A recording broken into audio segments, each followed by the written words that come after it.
about photodiode. What is a photodiode?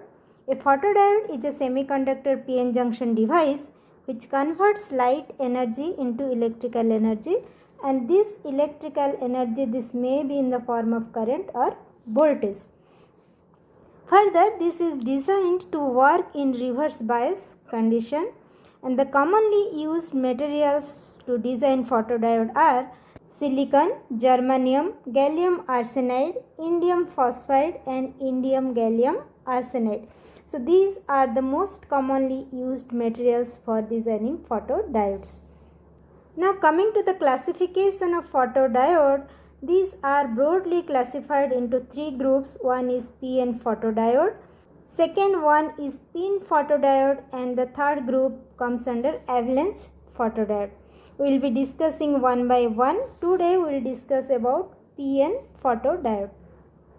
First we will look into the structure of a PN photodiode. The PN photodiode are similar to normal semiconductor diodes with special provisions to allow light to reach the most sensitive part, that is the depletion region of the device.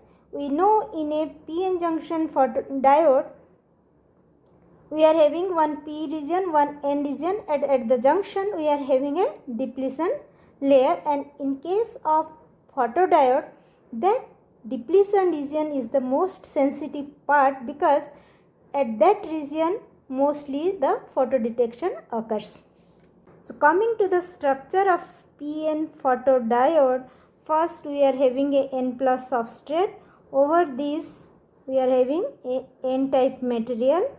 Further, a P type material is diffused to form the P region of the junction diode. So this is the P region, this is the N region, and this is the junction. So this makes the PN junction diode, and we know that at the junction we are having the depletion layer. So this is the depletion layer which is formed at the junction of the PN diode. Now to connect the PN photodiode to the load, we are providing metal contacts over here. So this metal contact over here, it is connected to the P region of the photodiode and this side also. And to isolate or to prevent the connection with the other regions, we are isolating this with a insulating material, that is silicon dioxide. This side also it is insulated or isolated by using a insulating material, that is silicon dioxide. So this metal contact is coming from the P region of the photodiode, and one more metal contact is provided at the N side. This is the N side of the diode, and this metal contact is coming from the N side. So basically this is the PN photodiode, and this side is the P side which is given with a metal contact, and this side is the N side which is also given with a metal contact. And this opening over here, this is the portion through which the light energy will be radiated to this photodiode. Here, to get the maximum absorption of the incident light, one anti-reflecting layer is provided at this window region. This purple color over here, this is a anti-reflecting coating which is deposited at this window region. This will prevent the reflection of the light after hitting this PN photodiode. So maximum number of incident lights, they will be observed at this depletion layer.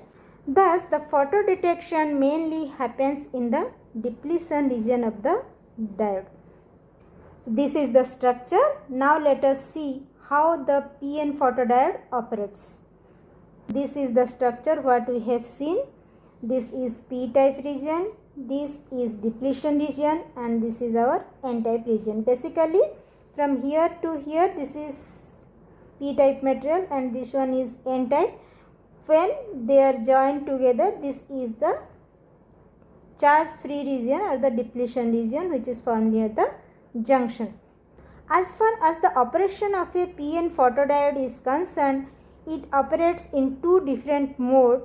One is photovoltaic mode and the second one is photoconductive mode. We will be discussing one by one.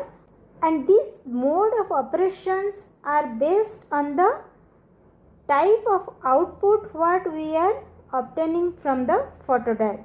If we are getting a voltage as the output, then the operation mode is known as photovoltaic mode of operation, and if we are getting the output in the form of current, then that is photoconductive mode. So first we will look into photovoltaic mode. In case of photovoltaic mode, this is the photodiode and this is in the open circuit configuration. Okay. So the open circuit condition is considered for photovoltaic mode of operation. So in this case the bias applied is equals to 0, that means it is a zero bias condition. Now when light energy is being incident on this photodiode, what happens? Let us see.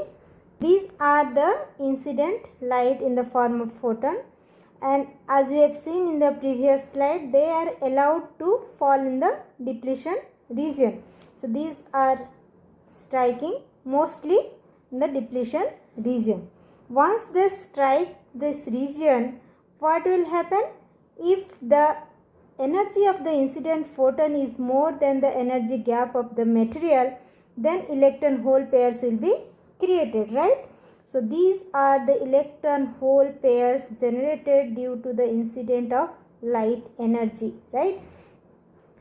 We have already discussed that in case of a PN junction diode, what happens at the junction region?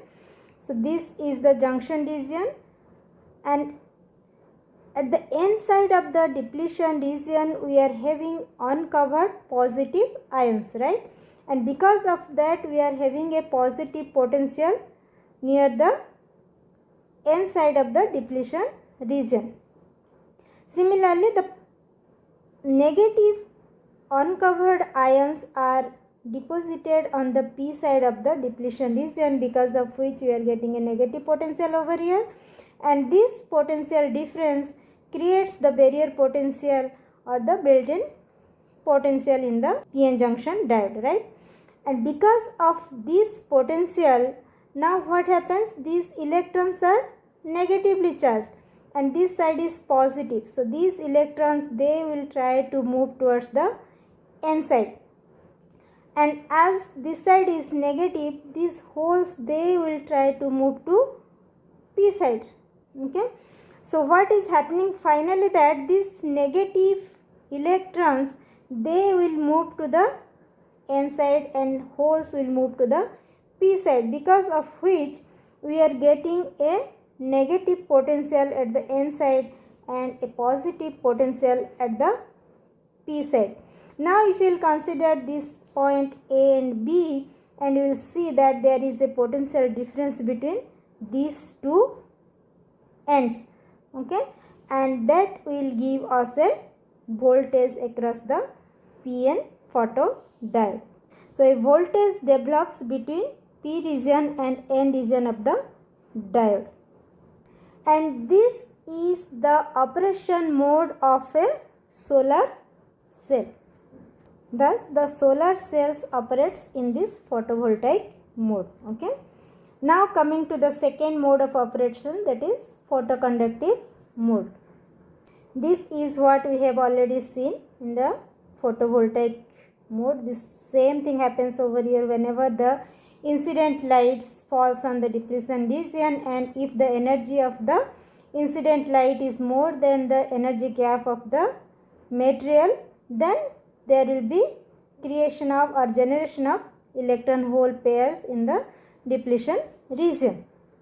In the previous case, we have not applied any bias across the photodiode, but in case of photoconductive mode, we need to apply some electric field or some bias across the photodiode. So short circuit condition is considered. If we are applying some voltage over here, that will lead to short circuit condition. So here we are connecting a battery over here. So when this is connected over here, we have seen that the electrons, they have came to this N side.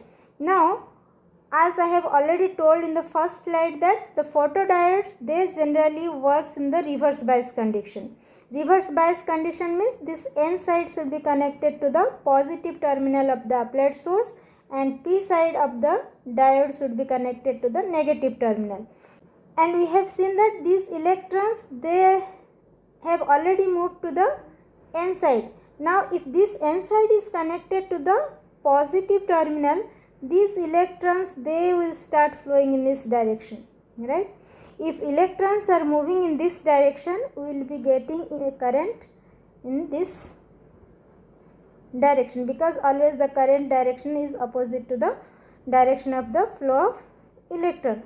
So we are getting a current in this direction, right?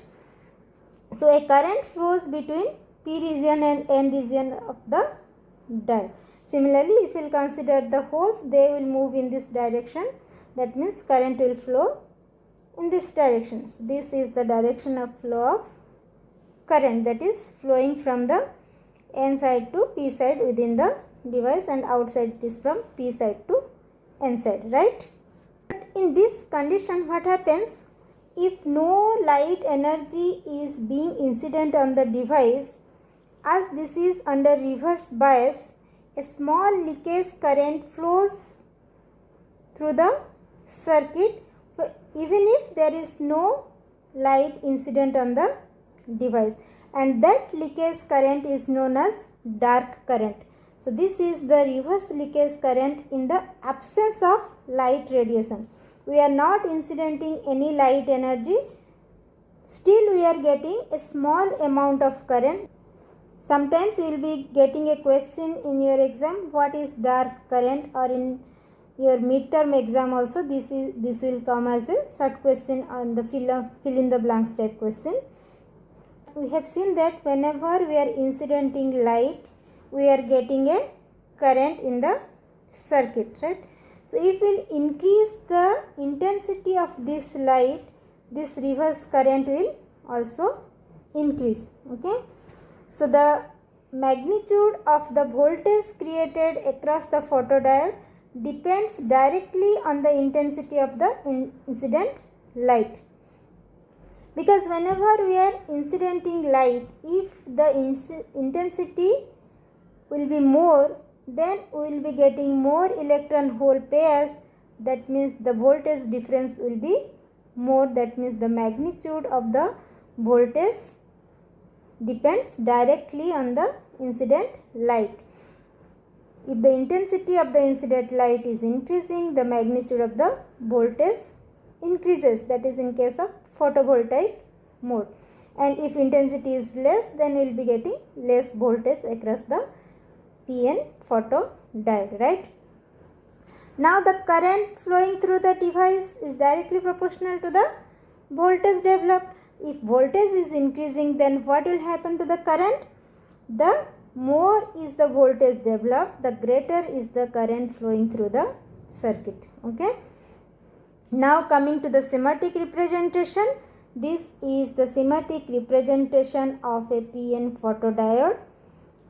So this is the P side, this is N side, and this arrows shows that this photodiode is active whenever we are incidenting some light over it, okay?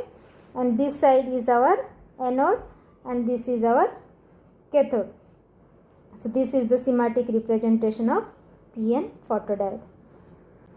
Now we will look into the VI characteristics of PN photodiode.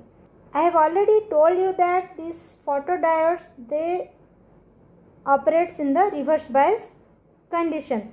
Reverse bias condition means, if you remember the VI characteristics of a PN junction diode, in case of reverse bias, we have to consider the third quadrant, because the voltage we are considering is negative and the current direction also will be considering in the opposite direction to that of the forward current, right? Thus, the photodiode operates in third quadrant. Let us plot the VI characteristics. So third quadrant I have taken. If I will increase this one, this is the first quadrant, second, this is third, and this is the fourth quadrant. So in the along the x-axis, what we will consider? we will be considering the reverse voltage. Along the y-axis we will consider the current. As we have discussed in the previous slide, whenever light is being incident on the photodiode, we are getting a current, right? But we have also seen that in the absence of light also we are getting a small leakage current, and that is known as dark current. So this is the curve for the dark current, which is very small in amount. Here I am writing this intensity as I0. Basically this I0 is equals to 0 because we are not incidenting any light on the photodiode. Okay. So when intensity is equals to 0, then we are getting a small current, that is dark current. Now if I am incidenting light, at some intensity I1, I will be getting this current. Further, if I will increase the value of the intensity of the incident light, then what will happen? More electron hole pairs will be created and the amount of current will increase, right? So this is at some other value I2. Similarly, if I shall increase the intensity of the incident light further, the current will increase further. That means here I0 is 0, but this I1 is less than I2, less than I3.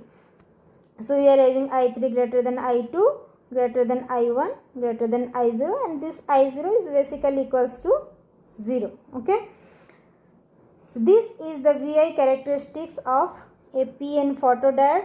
What we have seen, if we are increasing the intensity of the incident light, the current through the photodiode increases. Okay. So the magnitude of photocurrent is directly proportional to the intensity of incident light. Now let us see some of the drawbacks of PN photodiode. As the depletion region covers a small portion of the device, the photocurrent produced is less. The depletion region is small and hence we are getting a less amount of photocurrent. To increase the depletion region width, the applied reverse bias should be increased, which cannot be increased beyond a certain limit. We know that the width of the depletion region can be increased by increasing the applied reverse bias, but we cannot increase the value of the reverse applied bias beyond a certain limit. Further, it has very high response time and it has very low sensitivity. What is the sensitivity over here? This is how the photodiode is reacting to the incident light. To overcome some of these drawbacks, further improvement came in the form of PN photodiode, which we will be discussing in the next class. Thank you all. If you like the content, please press the like button and share the link with your friends. And also don't forget to subscribe the channel. Thank you all.